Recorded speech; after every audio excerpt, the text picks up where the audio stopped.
si tienes tu celular encendido, te voy a pedir que lo apagues o lo pongas en vibrador para que no te interrumpa el día de hoy, ¿no? Anclas en la tormenta se llama el tema para nosotros el día de hoy. Y nace de una pregunta: ¿cuál es nuestra reacción ante las dificultades? ¿Cuál es nuestra primera reacción ante las situaciones difíciles? No es de negar la situación que estamos viviendo como nación, y en cierto sentido, claramente, hay un grupo étnico al que está siendo dirigido el ataque, ¿no? Y entre todo eso hay creyentes, cristianos como nosotros. Y nuestra fe debe tener una respuesta ante esta situación. ¿Cómo respondemos nosotros a las crisis? ¿Cómo respondemos a las angustias o a los problemas que nos aquejan constantemente? Podemos responder con miedo, con pánico.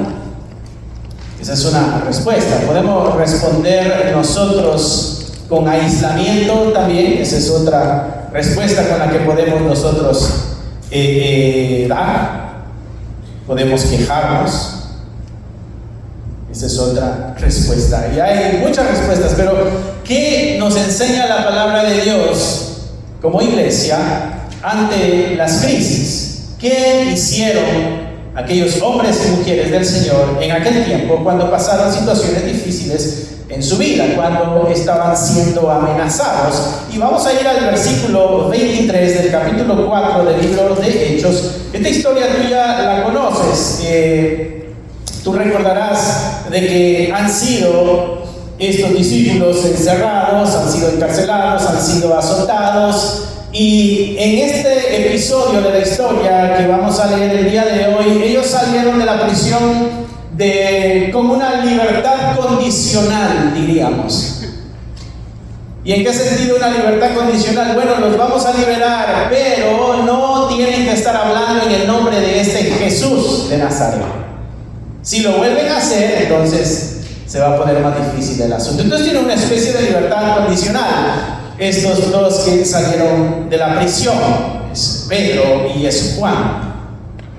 Y dice el versículo 23 que ellos fueron puestos en libertad y entonces fueron a los suyos, al grupo de la iglesia que está allá congregada, escondidos, muchos de ellos por temor, y dice que les contaron todo lo que los principales sacerdotes y los ancianos les habían dicho. Estas son las amenazas que nos dieron. Están ellos pasando el reporte a los hermanos allá, versículo 24, y ellos habiéndolo oído, ¿qué es lo primero que hicieron estos hermanos cuando escucharon las amenazas que estaban recibiendo?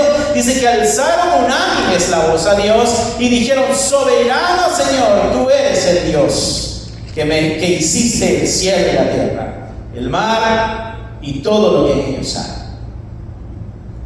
Que por boca de David tu siervo dijiste: ¿por qué se amotinan las gentes y los pueblos piensan cosas vanas? Y os traiga a la memoria un salmo.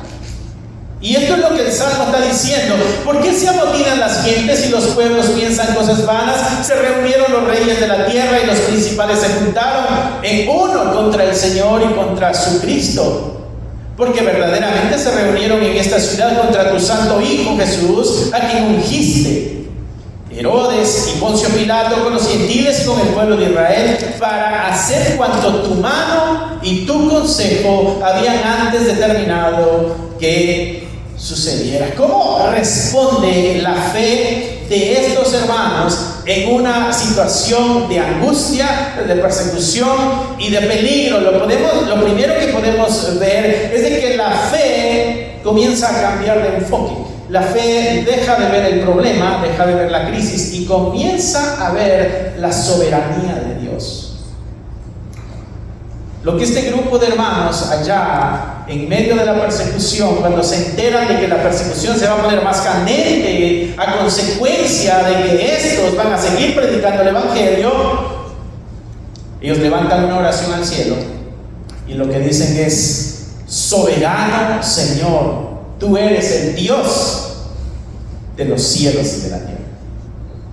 Y apuntan hacia la soberanía de Dios. La soberanía es, lo que quiere decir la soberanía es de que Él está por encima de todo y Él es el que gobierna todo. todo y todo está bajo sus pies. Eso es ser soberano. Lo que ellos están diciendo es: Señor, estamos en una angustia, pero tú estás por encima de la angustia. Estamos en un dolor, es verdad, no están negando la realidad, pero están diciendo: tú estás por encima de ese dolor.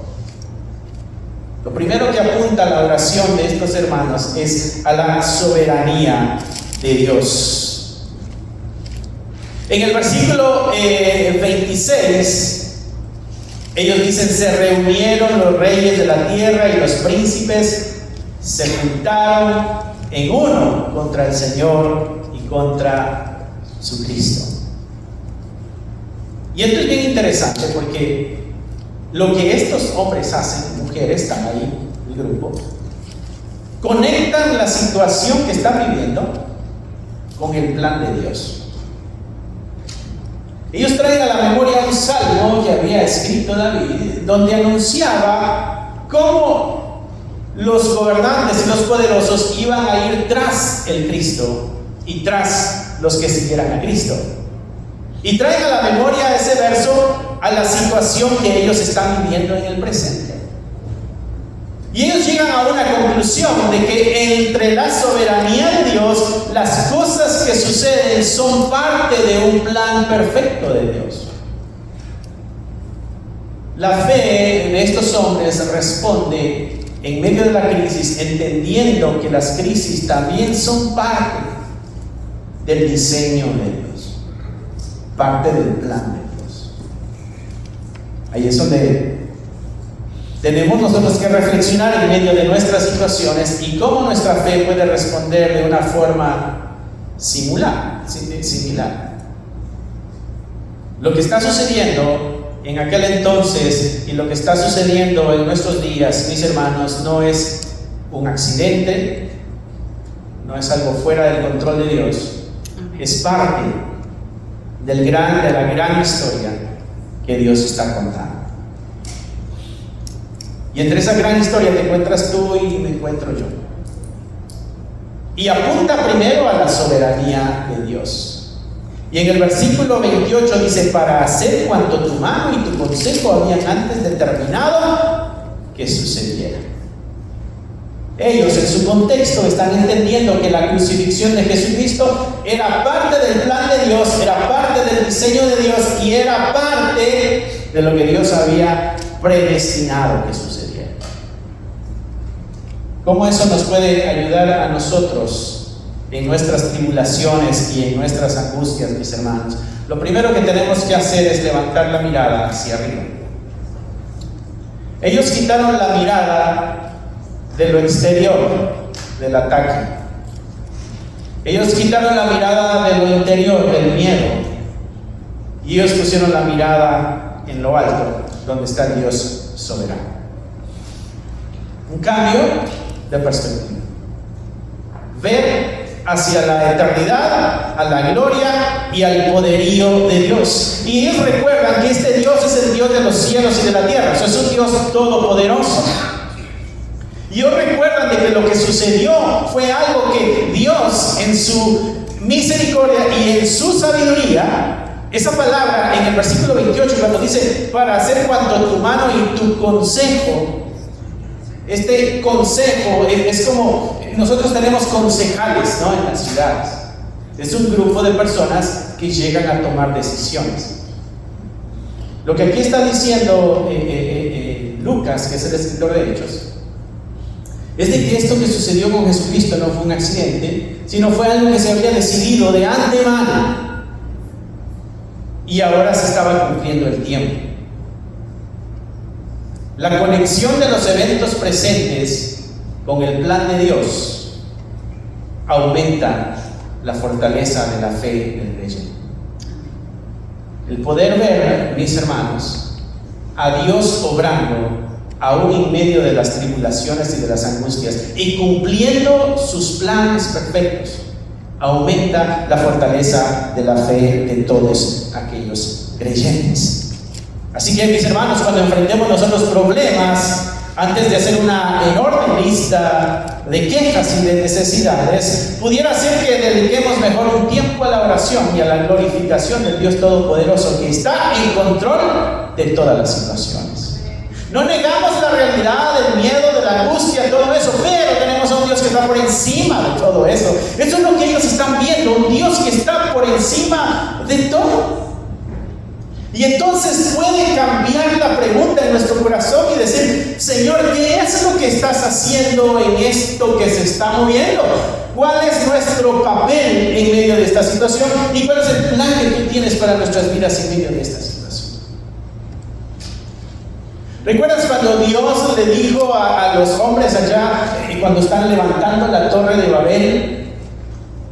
Dios les dijo: riéguense sobre toda la tierra y multiplíquense. Y ellos dijeron: no, vamos a hacer una ciudad, vamos a hacer una torre grande y vamos a hacernos un nombre. Lo que ellos estaban diciendo es: vamos a hacernos famosos cuando vean la tremenda construcción que nosotros hicimos, que el mundo sepa quién hizo todo esto. Y entonces Dios llega y trae un juicio, y el juicio es confundir las lenguas.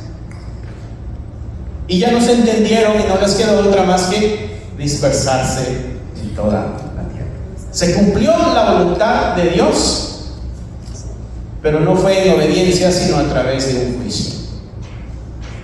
Luego, cuando venimos al libro de Hechos, en la historia de la iglesia, nos damos cuenta de una iglesia que comienza a ser perseguida, pero esa es la manera en que el evangelio comenzó a regarse alrededor del mundo. Jesucristo les dijo a los discípulos: vayan a Jerusalén, esperen ahí, el Espíritu Santo va a caer sobre ustedes y les va a dar poder para ser testigos. Y ustedes van a ser testigos en Jerusalén, la capital, en Judea, esa es la provincia, en Samaria, esa es una provincia más lejos, y hasta el fin del mundo es el resto que queda. Y lo que Dios usó fue la persecución de la iglesia para que estos comenzaran a regarse y cumplir el plan de Dios. ¿Cuál es nuestro papel en medio de las crisis que enfrentamos? ¿Cuál es el plan que tiene Dios para nuestras vidas en medio de esta situación? No podemos despegar nosotros, mis hermanos, la mirada de Dios sobre su iglesia. Él prometió que iba a estar con nosotros todos los días hasta el fin. Y si le creemos, Él está ahí presente.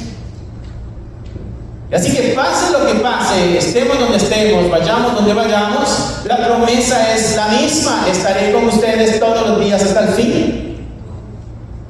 Nos corresponde responder ahora a las situaciones de acuerdo a la fe que tenemos o que profesamos. Romanos 8:28 dice: sabemos que a los que aman a Dios todas las cosas les ayudan a bien. Entonces tenemos que hacer ese pasaje verdadero en nuestra vida también en medio de las dificultades que enfrentamos. Y quizás no todos estén enfrentando las mismas dificultades, pero también hay enfermedades terminales, también hay despidos en el trabajo, también hay ajustes en la economía, también hay amenazas de todo tipo. Y nuestra fe tiene que responder de la misma manera. Amén. ¿Te acuerdas cómo respondió tu fe, mi hermano, mi hermana, en el tiempo de la pandemia? Cuando no podíamos salir porque nos íbamos a morir todos. ¿Te acuerdas de eso? Que tenías que usar mascarilla porque andaba el virus en todo el ambiente y había que cerrar ventanas y todo, y comprar sprays y comprar luces de esas de ultravioleta para matar cuanto germen existiera, porque te ibas a morir. Recuerdas que tú, mi hermano, te seguiste congregando y eso no te detuvo. Amén, amén. No sé si se te olvidó que no le tuviste miedo a la muerte. Debemos traer a perspectiva nuestra situación presente. Gloria a Dios. Nuestra hermana Eva nos dio una gran verdad el día de hoy. Amén. Es una relocación, es un cambio de lugar nada más, no estamos perdiendo la vida. Pero a veces el miedo nos ciega y no nos permite ver la obra de Dios. Amén. Y es ahí donde tenemos que ayudarnos para fortalecernos, no para señalarnos, para fortalecernos. La carta de Judas la estábamos leyendo el miércoles, y ahí decía: a los débiles convéncelos. No, a los que dudan, perdón, convéncelos. Hay una responsabilidad, hay un llamado a dar aliento, a dar ánimo a aquel que pudiera estar temeroso. La primera respuesta, mis hermanos, es ver la soberanía de Dios, anclarnos en el Dios soberano. Mira lo que dice el versículo 29. Dice: y ahora, Señor, mira sus amenazas y concede a tus siervos que con todo de nuevo es valor, hablen tu palabra, mientras extiendes tu mano para que se hagan sanidades y señales y prodigios mediante el nombre de tu santo Hijo Jesús. Ya que ellos ven la soberanía de Dios, ya que ellos ven la grandeza de Dios, el poderío de Dios y de que todo está bajo su dominio, ahora se agarran de la otra parte de este mensaje, y es de la voluntad de ellos unida a la misión del Señor. Porque es probable, mis hermanos, que en medio de las angustias y de los problemas y de las dificultades se nos olvide el porqué de la iglesia. Y la iglesia tiene que anunciar el evangelio. Hay una misión que debemos cumplir, no podemos olvidar. No importa cuán ocupada sea tu vida, no importa cuánto temor haya en tu corazón, no importa cuántas necesidades esté pasando en tu vida, hay una misión que como iglesia debemos cumplir. Si tú eres iglesia, tú tienes esa misión de ir y hacer discípulos. Y entonces el escritor está diciendo que cuando estos hombres van y ponen la mirada en la soberanía de Dios, se conectan también de la misión que el Señor ha dejado. Es que a ellos la amenaza les va a impedir cumplir la misión. Y entonces en su oración dicen: ayúdanos a cumplir la misión con valor, con denuedo. Fueron las palabras que ellos usaron. Así que ellos apegan su voluntad a la misión de Dios. Pero primero pusieron un fundamento, fue la soberanía del Señor. Y sabes que la oración de ellos, mis hermanos, la oración de ellos no era para que las amenazas desaparecieran. No estaban pidiendo para que Dios castigara a los enemigos. ¿Sabes que hay que amar al enemigo? Y ahora, mi hermano, está difícil amar al enemigo, pero hay que amar. Hay que orar por los enemigos. Ellos no están pidiendo para que Dios castigue a los enemigos. Tampoco están pidiendo por una vida más fácil o más segura. Ellos están pidiendo por valor. Valor para continuar en medio de la situación, aún si esta no cambia. Danos valor para seguir haciendo aquello que nos pediste que hiciéramos. El objetivo de ellos y el objetivo de nosotros, mis hermanos, debe ser el mismo. Nuestro objetivo no debe ser la autopreservación. Nuestro objetivo debe ser glorificar a Dios en medio de toda situación. El objetivo de ellos no era la autopreservación, sino cumplir la misión y así glorificar a Dios. Y no solamente eso piden ellos, sino que en el versículo 30 ellos dicen: mientras extiendes tu mano para que se hagan sanidades y señales. Ellos no quieren poder para beneficio personal, ellos están pidiendo esto para que se siga manifestando el poder de Dios en todas las comunidades, para que tu mano siga haciendo sanidades y tu mano siga haciendo señales y siga haciendo prodigios. Es una oración plenamente alineada a la voluntad de Dios. Y aquí es donde reflexionamos en nuestras peticiones, en nuestras oraciones últimas, y alineándolas ahora a la verdad del Señor. Debemos reformular nuestras peticiones, reorganizar nuestras ideas cuando doblamos nuestras rodillas y nos encomendamos al Señor y abrimos nuestros labios en nuestras peticiones, ¿hacia dónde apunta nuestro deseo y nuestra petición? Y ahí es donde nos corresponde reevaluar y reorganizar. Que el Señor nos dé coraje y valor, mis hermanos, para continuar siendo luz en medio de las dificultades que aún estamos viviendo. Y entonces la voluntad está agarrada al plan de Dios, a la misión del Señor.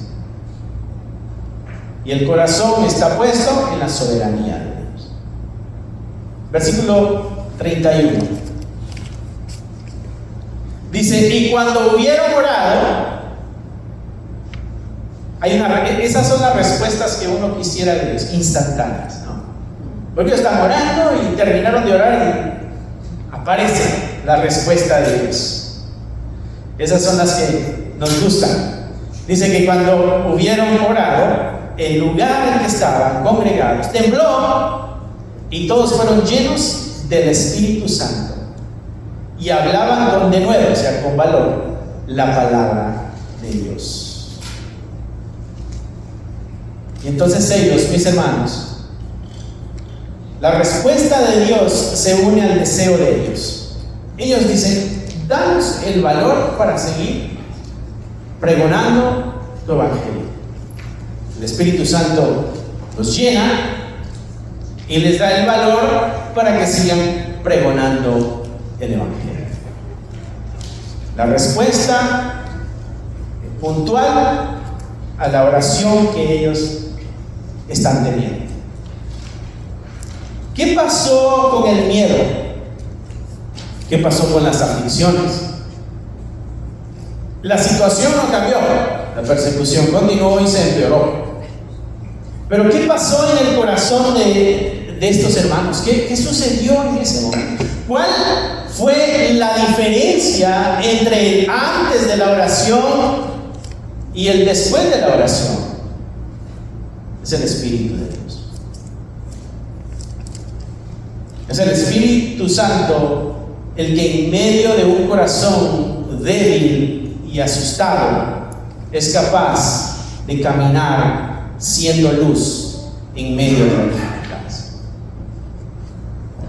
Busquemos entonces la llenura del Espíritu de Dios para que podamos enfrentar nuestros temores, nuestras dudas y para que así podamos nosotros ver la vida con los lentes de Dios. Porque Dios es el mismo aquí, en México, en Guatemala, en Colombia, donde sea, es el mismo Dios creador.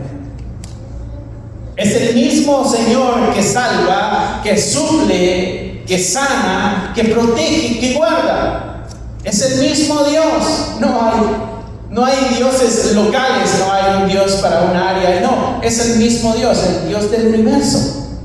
Y entonces la debilidad de estos hermanos se topa con el poder de Dios y sucede la transformación. Sucede el cambio de visión, el cambio de perspectiva. Y Dios respondió aquí de tres maneras. De una forma fue una señal física, el lugar comenzó a temblar, dice aquí el pasaje.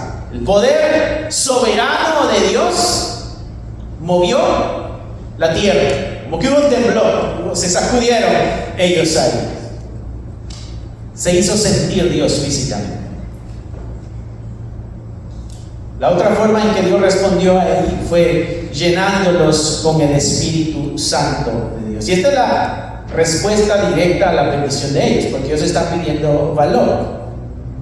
Ellos no podían fabricar esta valentía. Esta es la valentía que viene como resultado de la llenura del Espíritu Santo en el corazón. Ellos no podían hablar con valor, ellos no podían dramatizarlo, ellos no podían actuarlo. Esta es la obra directa del Espíritu de Dios en medio del temor que ellos estaban viviendo. Dios les dio ese poder sobrenatural para poder hacer lo que ellos estaban pidiendo. Y la otra forma es el resultado práctico. Comenzaron ellos a hablar con valor la palabra de Dios. Pidieron valor, les dieron valor.